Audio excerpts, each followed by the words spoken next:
So it's morning time. I may sound a bit hoarse, but I'm going to use this new contraption that we got for doing breakfast. And I had wanted to get one of these before. So it's one of those, you cook your eggs. They look kind of like boobies. But you cook your eggs in this in the microwave. So I've heard about this before, and I just thought, I thought, how can eggs in the microwave taste good? I just thought they would taste gross. And then I also didn't like the idea of cooking them in plastic in the microwave. I'm really like not for cooking plastic in the microwave. But these ones say that BPA and melamine free. So I'm going to take that and run with it.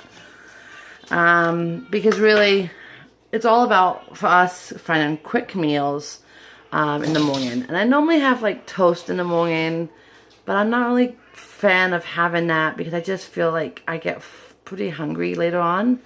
So we're thinking of having this flat rye bread that I had the other day.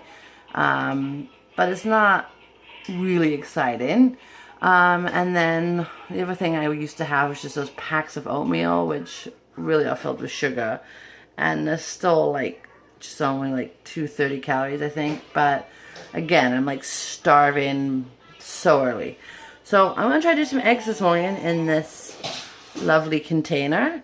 And I might have over at least one piece of toast because it's not too bad. So that'd be about like, how much is toast? 110. So it's about like 300-ish, 360 calories, I think, for breakfast.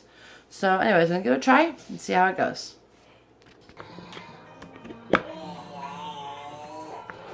Ooh. Nice. I think they're a little runny, which is kind of how I like it. So there we go. There's my breakfast this morning.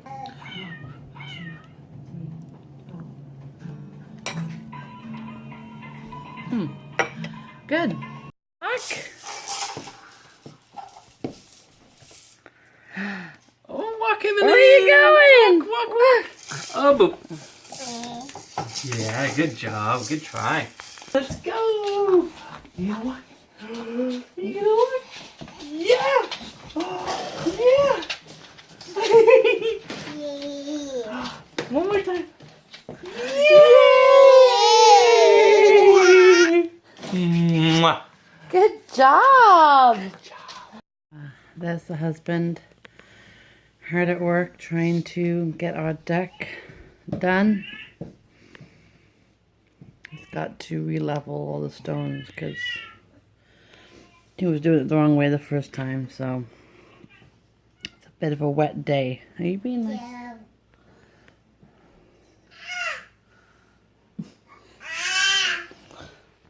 And you're on the dog bed? Yeah. You like counting. These are Emmalynn's sensory balloons. Yeah. 3. So they all have different things in them to Yeah. I feel that one's got like dry beans in. 1, 2. She's learning to count right now. 2. And that one, the pink one has flour. 1, 2, 3, 4, 5. Your turn. You to count? Yeah. Yeah, cute. Cute. Cute. Cute.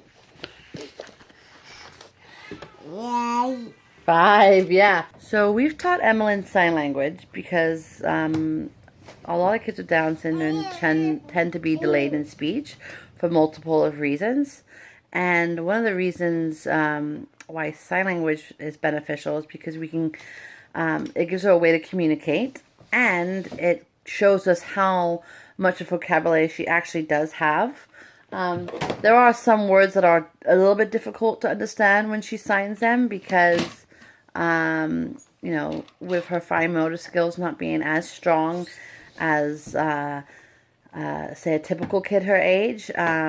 Some of them are a bit more challenging to understand when they're out of context. But since she was just counting right now, which we're working on, I thought in some videos I would just teach people some science. So for counting, you normally count with one hand. So right now we're just learning to count to 5, and you can count to 5 on one hand. And normally the traditional way of doing it is 1, 2, and then for 3 you go 3 this way, and then 4, and then 5.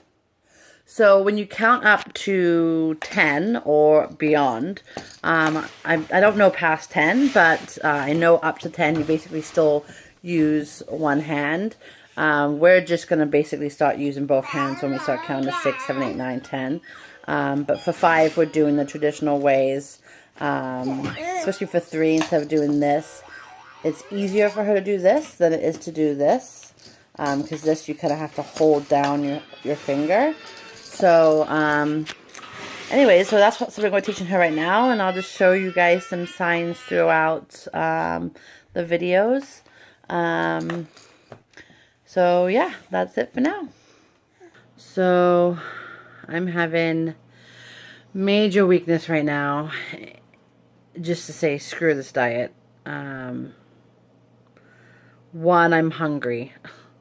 Hunger has set in. Because I'm eating less. I didn't eat a big meal for lunch. I'm trying to portion control. And if there was like really bad food in my house, that just probably, I think I might have already caved.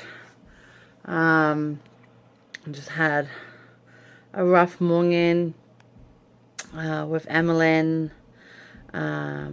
She lately has been, she always kind of like does this like moan that she does. I'm not sure exactly why, but here and there she moans. You know, sometimes I suspect maybe because she's bored or irritable, or like maybe she's teething, or who knows what. But lately she's like been doing it a lot, so the sound is just getting to me that she's been constantly doing it. And it just gets frustrating sometimes when I try to work on things with her and she just doesn't want to do it at that time. So it just gets difficult. So I'm really trying to talk myself into sticking this out. This is for, if I cheat right now, then I know I'm going to use that as an excuse that I've cheated now, so I might as well cheat again and then cheat, and it's just back to the way things are. Like, I don't want to keep going back to the way things are. I need to stick this out. I can't keep falling back. I can't keep doing this. So it's like I'm trying to tell myself that right now, my stomach has to adjust to less food. So I'm hungry. So right now I'm going to eat a little bit of chocolate. I have like these Lindt bars that I don't normally buy too much because they're quite expensive. But if I have like 3 pieces of these, it's only like, well, it's like 160 calories. But for chocolate, it's not too bad. So I think I'm going to have this, 3 pieces. See how I am. So I'm just craving like chocolate or all the good stuff. And this is dark orange chocolate. Orange chocolate is like my favorite. And I think I'm gonna have banana, because really I feel like that's a better alternative than me just like going to the store and like buying like junk food that's probably gonna be like tens of thousands of calories, really.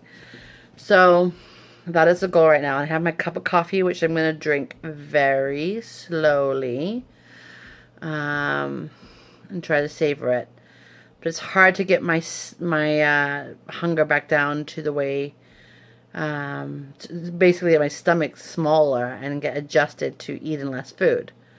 I'm telling myself this is this is it now. Like, I gotta get back on track. This can happen. It's a choice I'm making, and I choose to do this. So I cannot keep slipping up. The fear is if I slip up, then what's stopping me from doing it again? If I'm just gonna like be flexible here and there too much, then why am I even trying? Like, I can't, I gotta be full force into this.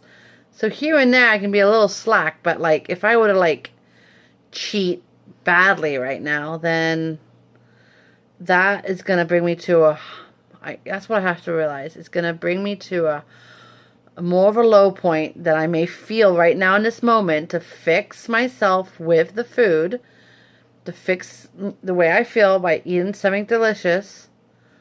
That is in turn gonna make me feel even lower for like the whole week, because I feel like it's gonna mess up how much weight I would have lost. So I have to realize that. And it's like saying it out loud right now just makes me realize that it's not gonna help me. I need to stick it out. So I'm gonna have my little bit of chocolate and my banana if needed, and drink my coffee slow. Okay, so I'm a bit like my adrenaline is a bit going still, because just heading out to get some dinner, because basically I can't think of anything to eat out of our house because we're not prepared for dinner at all this evening. So I decided to go to, there's a grocery store here called Farm Boy, and they sell like hot foods and salads and stuff, so I thought I'd go there and get a salad. So I'm pulling into the parking lot. This guy on the ground playing with his backpack, he gets up and he walks right in front of me, and he doesn't look, and I just thought he was some guy who just wasn't paying attention, so I almost hit him. So then he starts walking, and I notice he's walking like he can't keep himself up. He keeps dropping his stuff. He's clearly intoxicated. So I drive up to him and I'm asking him if he's okay. He like doesn't hear me or chooses not to listen. So then I just keep watching him. I drive back around. He's about to go to the mall. I pull up again and I say, "Are you okay?" And he again chose not to hear me or didn't hear me. So we went to the mall. I'm just a bit nervous now because the fact that he's in the parking lot, walking around first, and I feel like, you know, he's going to get himself hit or something. So I decided to call the non-emergency line for police and just to let them know this guy is walking around. He's got like a very distinct purple backpack on. He's in his 50s, he's bald. Purple backpack, pretty much stand up. Anyway, so as I'm on the phone, I see him coming back up, heading back up to Farm Boy. He just came from there. So he goes into Farm Boy, and I'm going into Farm Boy at the same time. And he's at the hot food section. He's like looking at a chicken or something. And then I see him just pick it up, and he just strolls right out the store. So I stand outside and I'm like watching him. I was like, am I even going to say something at this point to the people who work at the store? Let's see if the police come. I'm waiting for the police. No one's coming. I'm like standing forever. He's like playing with, he's trying to hide. He's having trouble because he's very intoxicated. He's trying to hide everything in his backpack. He's trying to do this. It's taking a while. And we're standing out there. I'm like just kind of hovering back, keeping an eye on him. Anyways, he finally gets everything back in the backpack. Then he comes back into the store. Now at this point, I'm like, okay, is this what he's been doing the whole time? Just going in and out the store, stealing? So I go quickly to the store. Now I'm like really nervous. I don't know, I just like worry that like, you know, how stable he is, you know. But I'm also at the same time worried about like ruining this guy's life. But, you know, obviously there's some stuff going on in his life, and, you know, I'm now worried for everybody in the store. So I just mentioned to the manager, the assistant manager, and then he goes, gets the manager, and I'm trying to explain that he just basically left and he stole stuff. So they're like, okay, they're like kind of just like hovering back, watching him. He does the same thing. He grabs something I think this time he actually went to the butcher and asked for food, and then just walked right out. And so they run after him, and I'm all nervous now because who knows how he's going to respond.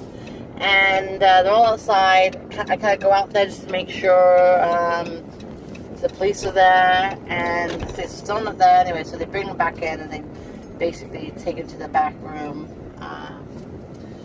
But it's just crazy. Like, you know, it's when you see someone who's on drugs or alcohol, you can't help but, for me, I can't help but feel sorry for them, but at the same time, you know, it's making bad decisions. So there's like children running around, so I just felt like, you know, he had to